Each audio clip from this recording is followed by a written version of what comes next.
ഇതെന്തോന്ന്? അത് ചായ. ഇത് ചായ അത് മനസ്സിലായി. ഈ താലപ്പൊലി പോലെ ഏതാണ്ട് പിടിച്ചോണ്ട് നീ നിൽക്കുന്നില്ല, അതെന്തുവാ? ഇത് ചായയുടെ കൂടെ കഴിക്കാനുള്ള കടിയാണ്. അങ്ങനെ ഒരു പതിവ് ഇവിടെ ഇല്ലല്ലോ. ഉണ്ടായിരുന്നു കൊച്ചമ്മ. അതായത് നേരത്തെ ഇല്ലായിരുന്നു, പക്ഷെ ഇനി മുതൽ അങ്ങനെയാണ്. ഞങ്ങൾക്ക് വേണ്ടി അധ്വാനിച്ച് ഞങ്ങൾക്ക് ആഹാരം തരുന്ന കൊച്ചമ്മ ഈ പുതുവർഷം മുതൽ ഞങ്ങൾ തരുന്ന വെറൈറ്റി ആഹാരം കഴിക്കണം അല്ലേ? എന്താണ് വെറൈറ്റി ആഹാരം? നോക്കട്ടെ. കേക്കാണ് കൊച്ചമ്മ. ഇതാണോടാ അതിന്റെ വെറൈറ്റി ആഹാരം? കൊച്ചമ്മ ഈ അല്ല, എനിക്ക് അറിയാൻ വേണ്ടി ചോദിക്കുക, ഒന്ന് വിചാരിക്കരുത്. ഒരാഴ്ചയായിട്ട് നമ്മൾ ഈ വെറൈറ്റി ആഹാരം തിന്നോണ്ടിരിക്കുക. ക്രിസ്മസിന്റെ അത് തുടങ്ങിയതല്ലേ കേക്ക് തീറ്റി? അതങ്ങനെയാണ് കൊച്ചമ്മ. ക്രിസ്മസ് ന്യൂ ഇയറും കഴിഞ്ഞു കഴിഞ്ഞാൽ അടുത്ത, അതായത് അത് കഴിഞ്ഞ് വരുന്ന 2 ആഴ്ച എല്ലാ വീടുകളിലും ഇത് തന്നെയായിരിക്കും വെറൈറ്റി. എന്നാ അതിന്റെ കാര്യം ഞാൻ പറഞ്ഞേ. നീ എന്തുവാ പറയാൻ വരുന്നത്? പറ, കേക്കട്ടെ. അതുകൂടെ അപ്പുറത്തുനിന്ന് ഇപ്പുറത്തുനിന്ന് ഒരുപാട് പേര് കേക്ക് കൊണ്ടുവന്നു, അതും വെറൈറ്റി കേക്കുകൾ. എന്ത് സ്നേഹമുള്ള ആൾക്കാരല്ലേ. അത് തന്നെ ഞാൻ പറയാൻ വന്നത്.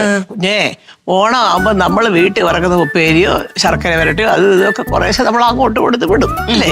പെരുന്നാളാവുമ്പോഴോ അതുപോലെ തന്നെ അയൽവക്കത്ത് താമസിക്കുന്നവരെല്ലാരും ഉണ്ടാക്കുന്ന പത്തിരിയും ഇറച്ചിയും ബിരിയാണി അതും ഇതും എല്ലാം കൂടെ നമുക്ക് ഇങ്ങോട്ട് കൊടുത്ത് വിടും അല്ലേ? ക്രിസ്മസ് വരുമ്പോ ഇതുപോലെ കേക്കുകൾ വരും. അതൊക്കെയാ മനുഷ്യര് തമ്മിലുള്ള ഒരു സ്നേഹബന്ധം എന്നൊക്കെ പറയുന്നത്. മനസ്സിലായോ? അതൊക്കെ വരും. അല്ല, അങ്ങനെ സ്നേഹബന്ധം നിലനിർത്താൻ വേണ്ടിട്ടാണ്. അയ്യോ കൊച്ചമ്മ, നമ്മൾ ഈ സ്നേഹബന്ധം നിലനിർത്താൻ വേണ്ടിട്ടാണ് ഈ ഓരോ മതങ്ങളും ഒത്തൊരുമയായിട്ട്. അതാ ഞാൻ പറയാൻ വന്നത്. എടാ, ഇതൊക്കെ ജീവിതത്തിൽ ബാക്കിയുള്ളൂ. ഈ തമ്മിലടിയും പരദൂഷണം, അങ്ങോട്ടും ഇങ്ങോട്ടും ജാതിയുടെ മതത്തിന്റെ പേരൊക്കെ കിടന്ന് ചിലപ്പ് വെറുതെ ഒരു കാര്യമില്ല. പോകുമ്പോ എല്ലാവരും ഒരേ സൈസ് വെട്ടിയില്ല. എന്ത് പറ്റി വിഷമിച്ചിരിക്കുന്നത്? യോ, എന്താ മക്കളെ? എന്തോ ഒരു സങ്കടം ഉണ്ട് എന്റെ പൊന്നുമൊക്കെ. എന്താ മോനെ? അച്ഛമ്മയോട് പറ. എന്തോ പറ്റി? അല്ലെ ഇങ്ങനെ ഇരിക്കൂല, അല്ലെ ഭയങ്കര ചിരിച്ച് കളിച്ച് വരുന്ന ആളാ. പറ. എന്തോ ഉണ്ട് മക്കള്. പറ, അച്ഛമ്മയോട് പറ. അച്ഛമ്മ, എനിക്ക് മാത്സിന്റെ പേപ്പർ കിട്ടി. എനിക്ക് 50ക്ക് 42. എത്ര? 42. 42? 50 നല്ല മാർഗല്ലേ പൊന്നുമക്കളെ? കൊള്ളാം. അതും കണക്കിന്. അയ്യോ, അതിനായിരുന്നു ഈ സങ്കടം. നല്ല മാർഗം. ഞാൻ പണ്ട് സ്കൂളിൽ പഠിക്കുമ്പോഴേ എനിക്ക് കണക്ക് ഭയങ്കര പാടായിരുന്നു. പറഞ്ഞിട്ടതൊന്നും ബാക്കിയെല്ലാം മലമറക്കാം. അല്ല മക്കളെ, ഭയങ്കര പാടായിരുന്നു കണക്ക്. സാറിന് എന്നെ കാണുന്നതേ ഇഷ്ടമില്ല, എനിക്ക് ഇഷ്ടമല്ലായിരുന്നു സത്യം. കേട്ടോ മക്കളെ, ഈ കണക്കെന്ന് പറയുന്ന വിഷയം ഉണ്ടല്ലോ, മാത്തമാറ്റിക്സ്, അത് പഠിക്കാനായിട്ട് അതിന്റെ ബേസിക് ഒന്ന് പഠിച്ച് നല്ല മനസ്സിലാക്കി വെച്ചാൽ അപ്പൊ തന്നെ കണക്ക് എളുപ്പം. അല്ല, അച്ഛമ്മയ്ക്കും കണക്ക് ഇച്ചിരി ഇഷ്ടമല്ലാത്തൊരു വിഷയമായിരുന്നു. കൊച്ചമ്മ, ഞാൻ പഠിക്കുന്ന കാലത്ത് ബേസിക് എന്ന് പറഞ്ഞ പുസ്തകം ഇല്ല. എന്തോന്ന്? എങ്ങനെ? ബേസിക് എന്ന് പറയുന്ന പുസ്തകം ഞാൻ പഠിക്കുന്ന സമയത്ത് ഇല്ലായിരുന്നു. പിന്നെ ഞങ്ങൾക്കൊക്കെ വേണ്ടി പ്രത്യേകം ഉണ്ടാക്കിയതാ.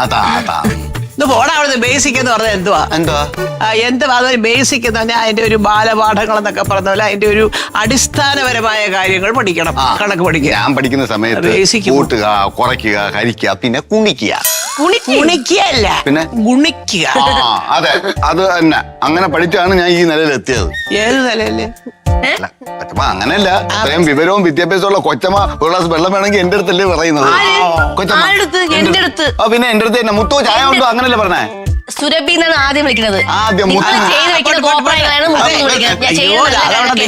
പാവപ്പിടി കുഞ്ഞിന് വെള്ളം കൊടുക്കും, ഒരു ചായ ഇട്ട് കൊടുക്കും മക്കളെ.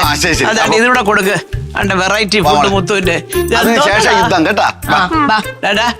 ഈ വെറൈറ്റി ഫുഡ് ഇതിനാണ് ഇത്രയും മുറിച്ച് കൊണ്ടുവച്ചിരിക്കുന്നത്. ആർക്ക് തിന്നാൻ? അല്ല, കൊച്ചമ്മ കഴിച്ചിട്ട് ബാക്കി വെച്ചിരുന്നാ മതി. ഫ്രിഡ്ജിൽ വെച്ചിട്ട് നാളെ വീണ്ടും എടുത്തേരാ.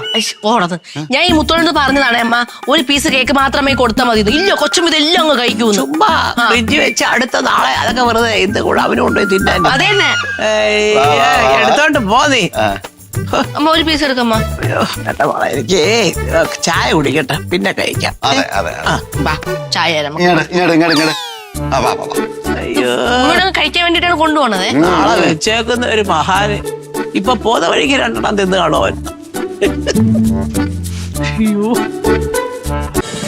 ഫ്ലവേഴ്സ് ഒരുക്കുന്ന കാഴ്ച വസന്തം യൂട്യൂബിൽ പ്രേക്ഷകർക്ക് ലൈവായി കാണാം. ഫ്ലവേഴ്സ് കോമഡിയിൽ ജോയിൻ ചെയ്യൂ, ആസ്വദിക്കൂ.